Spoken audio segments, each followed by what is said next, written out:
নোয়াখালী ২ আসনের সাবেক এমপি এবং বেসরকারি টেলিভিশন RTV ও বেঙ্গল গ্রুপের চেয়ারম্যান মোর্শেদ আলমকে গ্রেফতার করা হয়েছে।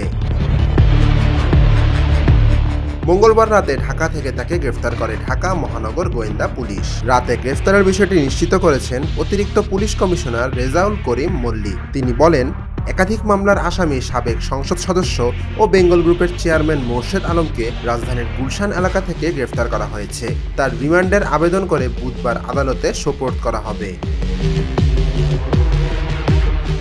মোর্শেদ আলম ২০১৪ সালের ১০ম জাতীয় সংসদ নির্বাচনে বাংলাদেশ আওয়ামী লীগের প্রার্থী হিসেবে নোয়াখালী ২ আসন থেকে সংসদ সদস্য নির্বাচিত হন। ২০১৮ সালের একাদশ জাতীয় সংসদ নির্বাচনে তিনি একই আসন থেকে পুনরায় নির্বাচিত হন। সবশেষ ২০২৪ সালের দ্বাদশ জাতীয় সংসদ নির্বাচনেও তিনি সেই একই আসন থেকেই আবারও নির্বাচিত হন। News desk, Dhaka journal.